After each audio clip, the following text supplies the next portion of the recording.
Hello everyone, good morning. আশা করছি তোমরা সকলেই অনেক ভালো আছো আর সুস্থ আছো। আজ আরও একটি নতুন ভিডিওতে তোমাদের সবাইকে জানাই অনেক অনেক ওয়েলকাম। তবে চলো, আজকে সকাল 7:30 থেকে ব্লগটা আমি শুরু করে দিয়েছি। আশা করছি তোমাদের ভীষণ ভালো লাগবে। জানো তো বন্ধুরা, ভোরবেলার থেকে না প্রচণ্ড বৃষ্টি শুরু হয়েছে, আর সেজন্য একটু ঘুম থেকে দেরি করেই উঠেছি। কালকে রাতে না এই পাপোশগুলোকে ভিজিয়ে রেখেছিলাম, যেহেতু আমাদের এখানে আজকে 4-5 দিন প্রচণ্ড রোদ্দুর ছিল। তো আজকে সকাল থেকে যেহেতু বৃষ্টি শুরু হয়েছে, তো এগুলোকে না এখন কেচে এখানে বাইরে ছড়িয়ে দেবো আর কি বলো তো, কালকে রাতে যেহেতু ভিজিয়ে রেখেছি, ভেবেছিলাম সকালবেলা কেচে রোদ্দুরে দিয়ে দেব। তো কি বলো তো, রোদ্দুর তো নেই, বৃষ্টি হচ্ছে বাইরে টেপ টেপ করে। আর সকালবেলা থেকে ভোরবেলা থেকে না প্রচণ্ডই বৃষ্টি ছিল। তো যাই হোক, এখানে এখন ছড়িয়ে দিলে জলটা পড়ে যাবে। আর কি বলতো, এই জায়গাটার মধ্যে না একটু জল দিয়ে দিচ্ছি, যেহেতু এখানে ওগুলোকে কেচে দিয়েছি। জানো তো, বাথরুমে যদি পরিষ্কার করি না, বাথরুমটা একদম নোংরা হয়ে যায়, সেজন্য বাইরে কাচাকুচিটা করি আর কি পাপোশগুলো। তো আজকে না বারান্দার মধ্যেই ধুয়ে দিয়েছি, যেহেতু বাইরে বৃষ্টি পড়ছিল। আর কি বলতো, এদিকে না একটু ফ্রেশ হয়ে যাচ্ছিলাম, আর ছেলেকে না ঘুম থেকে ওঠার পর না উষ্ণ গরম জল আর একটু বিস্কিট খাইয়ে দিয়েছি। তো ভাবলাম যে একটু বাদে আমার জন্য আর ওর জন্য টিফিনটা বানিয়ে নেব একসাথে। আর কি বলতো, বৃষ্টির দিনে কাজকর্ম করতে কিন্তু আমাদের ভীষণই অসুবিধা হয়, যাদের সব কিছুর ব্যবস্থা নেই তাদের। আমাদের মতো মধ্যবিত্ত ফ্যামিলির কিন্তু সবাই করে কিন্তু সব কিছু নেই, আর বৃষ্টির মধ্যে কিন্তু আমাদের ভিজে ভিজে বাইরেও কিন্তু কাজ করতে হয়। কি জানো তো, সকালবেলা যে বাসি কাজকর্মগুলো না, সেগুলো না করতে পারলে না প্রত্যেক দিনের কাজ যদি ভালো লাগে না। তো কি বলতো, বাইরের জায়গাটা ঝাড় দিয়েছি, আর ঝাড় দিয়ে কিন্তু প্রত্যেক দিন যেহেতু ঝাড় দিই, এই বৃষ্টির মধ্যেও কিন্তু ঝাড় না দিলেও ভালো লাগে না। তো সেটাও করে নিয়েছি, আর বাইরে কিছু বাসনপত্র ধুয়েছিলাম, তো একটু ভিজেও গিয়েছি। তো দেখো, ছেলের জন্য আজকে চিড়ে দিয়ে দুধ দিয়ে ওকে এটা খাওয়াবো। আর আমার জন্য না আজকে একটু চা বানিয়ে নিয়েছি, বলতে দুধের চা বানিয়েছি, যেহেতু বৃষ্টি পড়ছে আর খেতেও কিন্তু বেশ ভালো লাগছে, তাই না? আর এদিকে দেখো, ভাবলাম যে না ওকে আগে খাইয়ে দিই, তারপরে আমিও খেয়ে নেব। আর কি বলতো, একটু দেরি হয়ে গেছে, আর বৃষ্টির মধ্যে না একটু দেরি করে ঘুম থেকে উঠলে কিন্তু কাজকর্মগুলো করতে কিন্তু ভীষণ অসুবিধা হয়। একটু তাড়াতাড়ি ঘুম থেকে যদি উঠে যায়, কিন্তু কাজগুলো কিন্তু ঝটাপট করে হয়েও যায়। যেহেতু ছোটো বাচ্চাকে নিয়ে একাই সব কিছু সামলাতে হয়, তো কি বলতো, একটু বুদ্ধি খাটিয়ে কাজগুলো করলেও কিন্তু এই বৃষ্টির মধ্যেও কিন্তু ছোটো বাচ্চাকে নিয়ে করা যায়। কি বলতো, ছেলেকেও সামলাতে হয়, সংসারের কাজকর্মগুলোও করতে হয়, কারণ বাচ্চার পেছনে তো একটু সময় দিতে হয়, যেহেতু ও একা থাকে। তো দেখো, ওকে না একটু জানালার মধ্যে দাঁড় করিয়ে দিয়েছি, আর বাইরে তো বৃষ্টি পড়ছে। কি বলতো, বৃষ্টিটা একটু জোরে হচ্ছে আর একটু অল্প করে হচ্ছে, এরকমভাবে হচ্ছে। তো একটু জানালার মধ্যে দাঁড় করিয়ে দিয়েছি, যেহেতু ও বাইরে যেতে পারছে না। তো দেখো, কালকে না লতিটা কেটে রেখেছিলাম, তো সেটা আজকে রান্না করব। তো সেটা না একটু গরম জলের মধ্যে দিয়ে দিয়েছি, আর আজকে ভাবলাম যে ছেলের জন্য খিচুড়ি বানাবো। কি বলো তো, বৃষ্টি যেহেতু, তো ওর জন্য একটু ডালিয়ার খিচুড়ি করে নেব, আর আমার জন্য ও লতি রান্না করব, আর কালকে তরকারি আছে, সেটা দিয়ে আমার হয়ে যাবে। তো প্রেশার কুকারের মধ্যে একটু বাটার দিয়ে দিয়েছি, তো ওটার মধ্যে কিন্তু আস্তে চাল ডালটা দিয়ে দিচ্ছিলাম, আর একটু সাথে মিষ্টি কুমড় আর একটু গাজর দিয়ে দিয়েছি, আর বেশি কোনো সবজি দিইনি, কারণ ও সবজিটা না খেতে চায় না খিচুড়ির সাথে আর কি। আর এদিকে দেখো, এখানে নুন আর হলুদ দিয়ে লতিগুলোকে সেদ্ধ করে নিচ্ছিলাম, কারণ কি বলতো, নুন আর হলুদ দিয়ে যদি সেদ্ধ করা যায়, কিন্তু ওই কালারটা কিন্তু খুব সুন্দর থাকে আর কি, না হলে না একটু কালসে কালসে হয়ে যায়, ভালো লাগে না। তো যেহেতু আমি আজকে এটাকে এইভাবে নর্মালভাবে রান্না করব, তো রসুন আর কি বলতো লঙ্কা বেটে নিয়েছি, কারণ কি বলতো, লঙ্কা আর রসুন যদি না দিই বেটে না, ভালো লাগবে না খেতে, যদি গলা ধরে, সেজন্য। আর দেখো, এটাকে মশলাটাকে ভালো করে কষিয়ে আর লতিটা দিয়ে দিচ্ছিলাম। আর লতি খেতে আমার ভীষণ ভালো লাগে, আগাগোড়া ভীষণ ভালো লাগে, জানো তো। তো দেখো, এদিকে লতিটা আমি বসিয়ে দিয়েছি, আর ভাবলাম যে না, ঘরের যে ফার্নিচারগুলো আছে, ডেইলির যে ডাস্টিংয়ের কাজটা, সেটাও কমপ্লিট করে নিই। আর জানো তো বন্ধুরা, এই বৃষ্টির মধ্যে ভেবেছিলাম যে ডাস্টিংয়ের কাজটা করবো না, কিন্তু না করলে না হচ্ছিল না। আর টেবিলের নিচে না এত পরিমাণে ধুলো হয়েছে, কি বলতো, সবসময় তো উপরে অনেক সময় মোছামুছি করি, কোনো জিনিস কিন্তু অত নিচে ভালো করে পরিষ্কার করি না, কিন্তু কি বলতো অনেক সময় কিন্তু চোখে পড়ে, তো এগুলো যদি পরিষ্কার না করি না দেখতে ভীষণ বাজে লাগে। আর কি বলতো পরিষ্কার পরিচ্ছন্ন করে থাকলে কিন্তু ভীষণ ভালো লাগে, কাজকর্ম করতেও ভালো লাগে, মনটাও কিন্তু ভীষণ ভালো লাগে, তাই না? তো প্রতিদিন যদি একটু একটু যদি ডাস্টিংয়ের কাজটা আমরা যদি করে রাখি তাহলে কিন্তু আমাদের বেশি একটা কষ্ট করতে হয় না। না হলে কিন্তু আমাদের কিন্তু এক সপ্তাহ যদি একদিন করে ডাস্টিংয়ের কাজ করি তাহলে দেখো ঘরের অবস্থা খুবই শোচনীয় হয়, তাই না?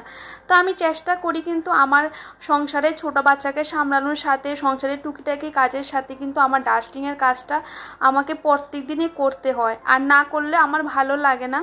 তো দেখো খাটের নিচটাও কিন্তু ভালো করে ঝাঁট দিয়ে দিয়েছি, আর এখানে ড্রেসিং টেবিলের পেছনটা মানে কি বলো তো সিঁদুর রাখি, কারণ সিঁদুর আর কিছু টুকিটাকি জিনিস রাখি, আর উড়ে উড়ে না হাওয়াতে জানো পাকার হাওয়াতে এগুলো ছড়িয়ে ছিটিয়ে গেছে, জানো তো কীভাবে জানি পড়ে গেছে, আমি বুঝতেই পারিনি, ছেলে মনে হয় ফেলে দিয়েছে না জানি না। তো এটাও ভালো করে পরিষ্কার করে নিচ্ছিলাম। আর দেখো তো আমার সাথে কিন্তু আমার ছেলেও কিন্তু অসম্ভব কাজ করে, মানে আমি যে কাজটা করব ও কিন্তু ওই কাজটাই করবে। তো যাই হোক এভাবে কিন্তু কাজগুলো করতে হয়। তো কি বলো তো একটু বুদ্ধি খাটিয়ে সংসারের কাজগুলো করি, তো তাই না অনেক কাজ আমাকে সামলাতে হয়, সামলাচ্ছিও। আর এদিকে এই কাজগুলো করতে করতে কিন্তু আমার তরকারিটা হয়ে গেছে, আর এদিকে না খিচুড়িটা না সিটি মেরে নিয়েছি। তো ভাবলাম যে একটু সোমবার দেবো আর কি, না হলে খেতে ভালো লাগবে না আর কি। আগে তো প্রথমে একটু বাটার দিয়ে দিয়েছি, কারণ ও না এখন একটু সোমবার দিলে খেতে ভালোবাসে আর কি। তো আজকে যেহেতু বৃষ্টির দিন ছিল তো ভাবলাম যে একটু পাঁপড়ও ভেজে নিই, তো ওকে না পাঁপড় ভেজে দিয়েছি। আর এদিকে দেখো খিচুড়িটাও কিন্তু সোমবার দিয়ে দিয়েছি।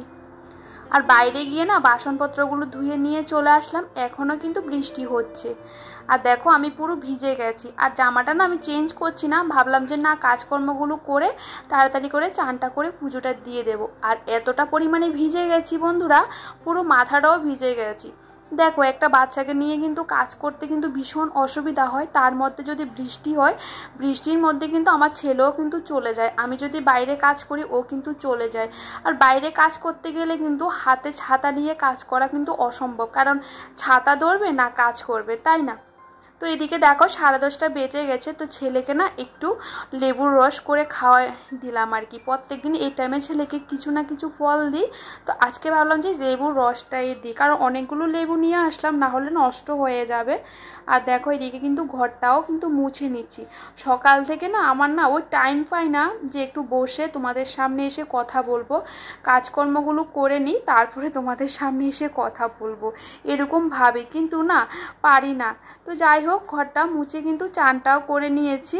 তো চলো এদিকে না দেখেছো মাথাটা পুরো ভিজে গেছে, মাথার মধ্যে কিন্তু কোনো শ্যাম্পুই করিনি, কালকে শ্যাম্পু করেছি, তো ভাবলাম যে আজকে আর করব না, বৃষ্টির জন্য না ভিজে গেছে। তো যাই হোক বন্ধুরা এদিকে দেখো পুজোটাও দিয়ে দিচ্ছি, আর এখনও কিন্তু ছেলেকে খাওয়াইনি, খাইয়ে দেব। তো চলো তোমরা দেখতে। আমার কিন্তু পুজো টুজো পুরো কমপ্লিট হয়ে গেছে, তো ছেলেকেও কিন্তু একদমই রেডি করিয়ে বসিয়ে রাখলাম যে এখন ওকে খাওয়াবো। এখন পুরো একদম মানে 12টা বাজলো, দেখতে পাচ্ছ পুরো 12টা বাজলো। তো চলো এদিকে সব কাজটা কমপ্লিট হয়ে গেছে, তো আমার জন্য না ভাতটা বসিয়ে দেবো, কারণ ভাতটা হতে হতে ছেলেকেও খাওয়ানোটা কমপ্লিট হয়ে যাবে। আর আজকের ওয়েদারটারও ভীষণ ভালো লাগছে, বৃষ্টি হওয়াতে না প্রচণ্ডই মানে এত গরম লাগলো, কালকে পাকা ঘুরছিল না। তো যাই হোক তো বৃষ্টিটা হওয়াতে কিন্তু ভালোই হয়েছে। তো এখন কিন্তু বৃষ্টি নেই, তারপরে একটু ঝিরিঝিরি বৃষ্টি পড়ছিল আর কি। তো চলো তবে বন্ধুরা ব্লগটা দেখতে থাকো, আশা করছি ভালো লাগবে। তো চলো। সকাল থেকে কিন্তু এত সুন্দর বৃষ্টি হয়েছিল, আর এখন দেখো একটা ঝলমলে রোদ উঠেছে, আর দেখতেও কিন্তু বেশ ভালো লাগছে। বৃষ্টি হওয়ার পর যদি রোদ উঠে যায় তাহলে কিন্তু বেশ ভালো লাগে, কন্টিনিউ বৃষ্টিটা হয়ে থাকলে কিন্তু ভালোই লাগে না। তারপরে না জামা কাপড়গুলো মেলে দিয়েছিলাম, বাইরে যেহেতু একটু ঝলমলে রোদ উঠেছে। আর ছেলে কিন্তু আজকে অনেকটা দেরি করে ঘুম থেকে উঠেছিল, ওই 4টে মতন। তো ছেলের জন্য আমার জন্য একটু আম কেটে নিয়েছি, আর ছেলেকে একটা কাঁটা চামচ দিয়ে দিয়েছি। ও কিন্তু একা একা খাওয়ার চেষ্টা করে, আর কি বলতো একা একা তো খেতে হবে না, এখন থেকে যদি চেষ্টা করি অবশ্যই ও একা একা খেতে পারবে। আমি না ওকে বেশিরভাগই চেষ্টা করি যেগুলো ও একটু শুকনো খাবার, তারপরে কিছু অনেক সময় আম কিছু ফল এরকম কেটে দিই, ও কিন্তু খাওয়ার চেষ্টা করে একা একা। তো সন্ধ্যা হয়ে গেছিলো, তারপরে জানালাগুলো বন্ধ করে দিয়েছি। এখন যেহেতু বৃষ্টি বর্ষার দিন, তো জানালাগুলো না একটু তাড়াতাড়ি বন্ধ করে দেওয়ার চেষ্টা করি। আর কি বলতো, আজকে সন্ধ্যাটা একটু তাড়াতাড়ি করে দিয়ে দিয়েছিলাম। একটু দোকানে গেছিলাম, আর কি বলতো বৃষ্টির মধ্যে কিন্তু একটু ভাজাভুজি খেতে ভীষণ ভালো লাগে। দোকান থেকে চপ নিয়ে আসলাম, আর দেখো এদিকে না বৃষ্টির জল রেখেছিলাম, সেগুলো মানি প্ল্যান্ট গাছগুলোর মধ্যে একটু স্প্রে করে দিয়েছি। তারপরে কিছুক্ষণ সময় ছেলেকে দিলাম, অনেক দুষ্টুমি করলাম ছেলের সাথে। আর এখন কিন্তু ঘড়ির কাঁটাতে ওই 8:30 মতো বাজে। এদিকে প্রেসার কুকারের মধ্যে ভাতটা বসিয়ে দিয়েছি, ভাবলাম যে আজকে একটু স্কিন কেয়ার করব। আর দেখো মুলতানি মাটি নিয়ে নিয়েছি, আর সাথে একটু গোলাপ জল আর একটু কাঁচা দুধ এড করেছি। আমার না মানে স্কিনটা না একদমই অয়েলি স্কিন, তো সেই জন্য না আমি কোনো কিছু ইউজ করতে পারি না। তো সেই জন্য মুলতানি মাটিটা যদি ইউজ করি তাহলে কিন্তু অয়েলটা অনেকটা কন্ট্রোল করে। তো দেখো আমি পুরো মুখে একদম নাকটাকে দিয়ে দিয়েছি, আর কি বলতো এখন মুখটা এমনি জল দিয়ে ধুয়ে নিয়েছি। আর আমি কিন্তু কোনো কিছু ইউজ করি না, আমার তো একদমই অয়েলি স্কিন, কিছু সুইটও করে না। তো সেই জন্য একটা ফাউন্ডেশনের সিরাম ইউজ করি। তো বন্ধুরা আমার কিন্তু একদম স্কিন কেয়ার কমপ্লিট হয়ে গেছে, আর এখন এতটা ফ্রেশ লাগছে কি বলবো। তো যাই হোক, ছেলের জন্য তোমাদের সাথে ঠিকঠাক করে কিছু শেয়ার করতে পারিনি। তো কি বলতো এখন কিন্তু ঘড়ির কাঁটাতে একদম 10টা বাজে 5 মিনিট বাকি আছে। আমার কিন্তু খাওয়া দাওয়া হয়ে গেছে, ছেলেকেও খাইয়ে দিয়েছি। তোমরা সবাই জানো যে তোমার দাদাভাই বাড়ি থাকে না, শুধু আমিই থাকি। তো সেই জন্য না ছেলেকে খাওয়া দাওয়া করিয়ে আমি কিন্তু খেয়ে নিই। তো রান্নাঘরে সব কাজ কমপ্লিট হয়ে গেছে, ওই রুম টুম সব কিছু গুছিয়ে চলে আসলাম এই রুমে। তো চলো বন্ধুরা, আজকে ব্লগটা তোমাদের কেমন লাগলো, যদি ভালো লেগে থাকে প্লিজ লাইক করো, কমেন্ট করে জানাতে একদম ভুলো না। তো চলো নেক্সট ব্লগে দেখা হচ্ছে। সবাই খুব ভালো থেকো, সুস্থ থেকো, আর সবাইকে গুড নাইট, টাটা।